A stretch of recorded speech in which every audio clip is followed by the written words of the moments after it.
Hola, continuando con el tema de estereoisomería, vamos a revisar el último tipo de estereoisómeros y en particular vamos a revisar los mesocompuestos. Para esto trabajaremos con el ácido tartárico. Ya revisaron esto ustedes en la parte de la representación de este tipo de compuestos. Y para el ácido tartárico tenemos dos centros estereogénicos. Si ustedes revisan la estructura, entonces este compuesto tiene estos dos centros estereogénicos. Por lo tanto, en función a lo que hemos revisado, tenemos cuatro posibles estereoisómeros. Bien, aquí tenemos dos de ellos y aquí lo importante es, estamos dando una representación en proyección de Fischer. En esta representación, pues lo que podemos ver es que este par de enantiómeros, bueno, sin temor a equivocarnos, son un par de enantiómeros porque, pues, obviamente tenemos la imagen especular uno del otro. Este y este son imágenes especulares.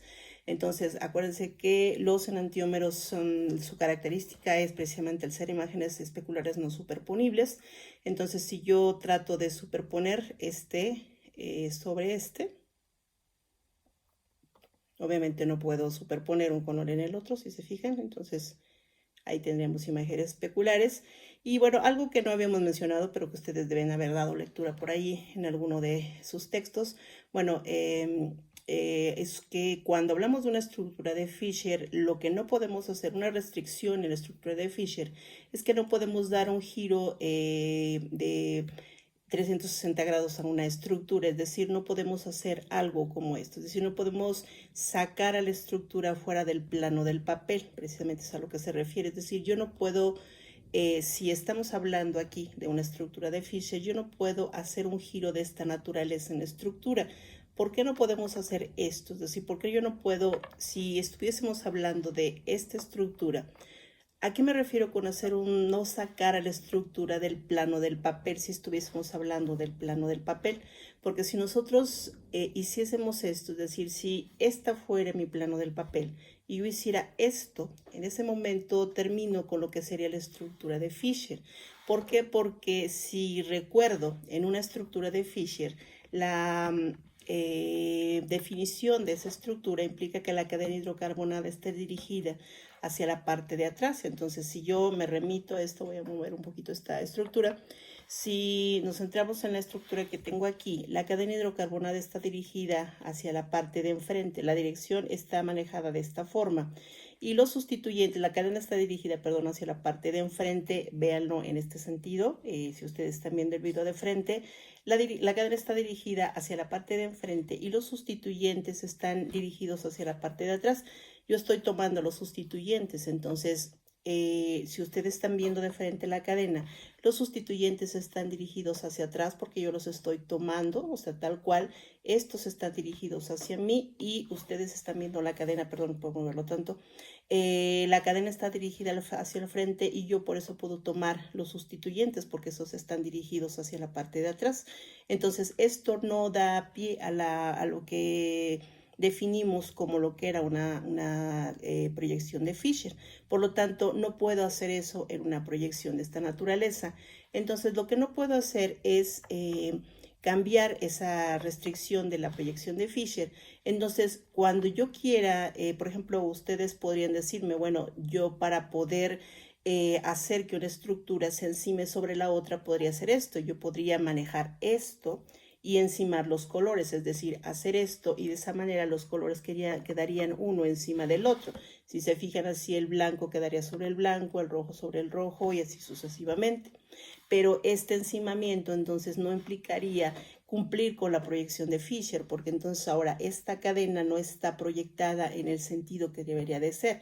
Por lo tanto, estos dos no serían la misma cadena. ¿Me explico? Es decir, esta no cumpliría con los lineamientos de la estructura de Fischer y por ende esto no puede ser un movimiento adecuado que obedezca a una proyección de Fischer. Entonces, esto no lo puedo hacer y por ende no podemos hablar de que esta estructura pueda hacer o podamos hacer ese movimiento para justificar ese encimamiento o ese sobreponer a las estructuras y poder decir que una puede encimarla con la otra y así poder tener o poder justificar que no son enantiómeros entre sí. Ok, voy a armar ahora el otro estereoisómero, voy a tener que tardarme un poquitito. Entonces voy a armar el otro estereoisómero y para esto, bueno, pues voy a tener que moverlo. Desafortunadamente no tengo manera de armar los dos estereoisómeros, no tengo el número de eh, piezas suficientes para armarlo, pero bueno, ya lo hacemos rápidamente. Y vamos a ver qué sucede en este caso, es decir, qué pasa cuando yo tengo el otro estereoisómero.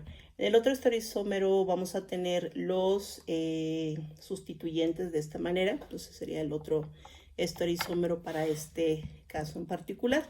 Entonces comentábamos que teníamos dos estereoisómeros, esta es la otra posibilidad. Entonces ahora ahí estaría el segundo par enantiomérico. Entonces, finalmente ahí estaría el otro par enantiomérico. Vean cómo tengo precisamente la estructura. Ahí estaría, si lo quieren ver de esta naturaleza, ahí estarían las estructuras, en donde las cadenas hidrocarbonadas están dirigidas hacia la parte de atrás, los sustituyentes están hacia el frente, las cadenas hidrocarbonadas están dirigidas hacia la parte de atrás. Esto compete a los ácidos carboxílicos que forman la estructura del ácido tartárico. Esto en rojo serían los OHs, las esferas en blanco corresponderían a los hidrógenos y bueno, ahí estaría nuestro modelo que está simulando la estructura del ácido tartárico. Aquí estaría nuestro segundo par de estereoisómeros. Teóricamente estamos hablando del segundo par enantiomérico. Si nosotros tratamos de enzimar estas dos estructuras, es decir, hablar el traslapamiento, pues obviamente vemos que no se pueden traslapar una sobre la otra, ¿ok? Entonces, en este caso, igualmente podremos hablar de que tenemos un par enantiomérico. Sin embargo, en este caso muy particular, podemos hablar de que esto no es totalmente cierto. La razón en este caso es que tenemos un elemento de simetría. ¿Qué entiendo por un elemento de simetría? En este caso puedo hablar de un plano de simetría. El plano de simetría se refiere a que si yo paso un plano, imagínense que tengo un plano aquí. Este plano lo que hace es que si yo atravieso esta estructura, voy a tomar una hoja más, si yo tomo una hoja y la paso por aquí, este es un plano de simetría, si lo paso por aquí, voy a tener lo mismo en la parte superior y lo mismo en la parte inferior, por eso se llama un plano de simetría. Entonces, este plano lo que hace es indicarme que esta molécula, de alguna manera puedo decir que ese plano me está hablando de un elemento de simetría. Y ese elemento de simetría me indicaría que de alguna manera puedo hablar de una superposición de esta molécula. Entonces, ¿qué puedo manejar aquí? Que si en algún momento hiciera un movimiento específico, esta molécula podría considerarse como lo mismo, de alguna manera. Entonces, ¿qué puedo hacer en este caso en particular? Bueno, pues eso me dice, ese elemento de simetría me dice que de alguna manera esto sí es lo mismo, no son un par enantiomérico. Y fíjense qué puedo hacer en este caso en particular. Habíamos comentado que no puedo sacar a la molécula del plano. ¿Por qué? Porque en ese caso no cumpliría con las especificaciones de una proyección de Fisher. Pero fíjense que sí puedo hacer. Lo que sí se permite en una proyección de Fisher es hacer giros de 180 grados. Es decir, si yo hago esto, sí puedo hacerlo, puedo hacer esto. Y sigo manteniendo la proyección de Fisher porque sigue estando la cadena exactamente en la condición adecuada. Vean cómo sigue estando exactamente en la misma posición. Pero al hacer ese giro, vean lo que está pasando. En el momento que hago eso, tengo exactamente el mismo compuesto. Entonces, ¿qué es lo que me dice ese plano de simetría? Que realmente no tengo un par enantiomérico, tengo exactamente el mismo compuesto. ¿Y eso qué significa? Que al momento de que yo armo este par enantiomérico, el plano de simetría o el elemento de simetría que se está definiendo en esta molécula me dice que realmente no tengo, en este caso, por la situación de la estructura en particular, no tengo 4 estereoisómeros, sino tengo solamente 3, no tengo 2 pares enantioméricos, solamente tengo un par enantiomérico y en este caso en particular, para este estereoisómero no son 2 estructuras, tengo una sola porque resulta que una es exactamente la misma que la otra. Entonces no son un par enantiomérico, es solamente la misma estructura. Cuando tenemos esta situación en particular, donde esto no es un par enantiomérico, es la misma estructura, hablamos específicamente de un mesocompuesto. ¿ok? Entonces, este sería un caso particular. Entonces, un mesocompuesto es aquel estereoisómero donde tengo un elemento de simetría y mi par enantiomérico se convierte en exactamente el mismo compuesto. Repito, esto sería un mesocompuesto donde existe un elemento de simetría y por lo tanto mi compuesto no es un enantiómero. ¿Listo? Eso sería un caso muy particular, muy especial. Espero que haya quedado claro. Nos vemos la próxima vez. Bye.